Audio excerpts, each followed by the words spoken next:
Bonjour et bienvenue. Aujourd'hui, on va s'intéresser à un concept qui a de quoi surprendre. Une application de course à pied lancée par le plus grand marathonien de tous les temps, mais qui, au fond, ne demande pas de courir. C'est assez paradoxal, non?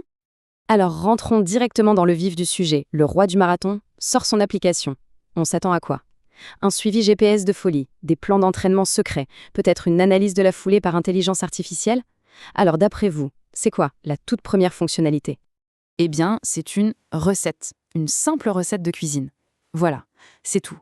Pas de compteur de kilomètres, pas de chrono, juste les instructions pour se préparer un plat. Honnêtement, c'est un choix qui détonne complètement. Pour remettre les choses dans leur contexte, tout ça s'est passé le 23 octobre.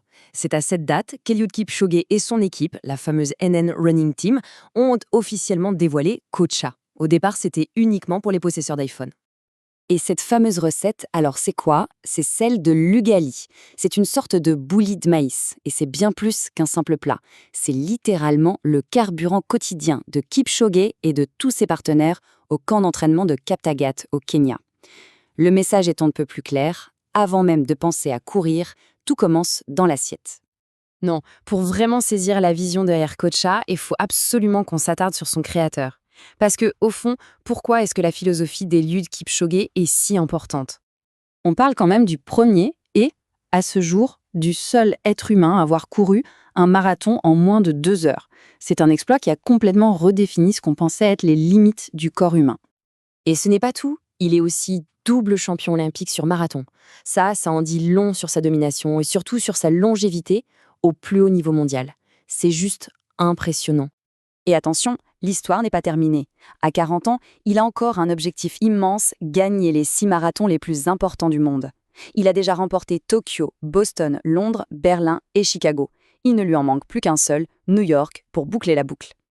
Du coup, on en vient au cœur du sujet. Comment une carrière aussi extraordinaire a pu donner naissance à une philosophie qui elle-même est devenue une application? En fait, tout est résumé dans cette phrase de Kipchoge lui-même. Il dit « Mange simple, entraîne-toi simple et vis simple. C'est comme ça qu'on crée des champions. » Et Kocha, eh bien, c'est l'incarnation de cette idée. Et c'est là que ça devient super intéressant. Kocha ne veut pas être une énième application qui mesure des données. Pas du tout. Son ambition, c'est d'être un mentor, une sorte de guide qui partage des habitudes et un état d'esprit. La promesse de l'appli, Kipchoge la résume avec une petite phrase qui dit tout « Entraîne-toi comme moi, cours comme toi-même ». L'idée, c'est donc de s'inspirer de ces méthodes, oui, mais pour trouver sa propre voie, pas pour devenir une simple copie. Et cette approche, en fait, elle nous place face à un vrai débat dans le monde du running aujourd'hui. D'un côté, l'obsession pour les données, et de l'autre, la force de la discipline. Quand on met les deux côte à côte, le contraste est flagrant. La plupart des applis nous inondent de chiffres. Le suivi GPS, les classements, les badges virtuels, bref, on est obsédé par la data. Kocha, à l'inverse, se focalise sur ce qui n'est pas mesurable. Une philosophie de vie, des habitudes authentiques, la discipline mentale. En gros, on arrête de mesurer la performance pour se concentrer sur comment construire le performeur. Finalement, la promesse de Kocha, c'est simple, c'est un retour aux fondamentaux. Bien manger, s'entraîner intelligemment et surtout, vivre avec un but précis en tête. Tout ça, c'est une belle vision, c'est très inspirant, mais concrètement, qu'est-ce qu'on peut attendre de cette application dans le futur? Pour le moment, il y a pas mal de questions qui restent sans réponse.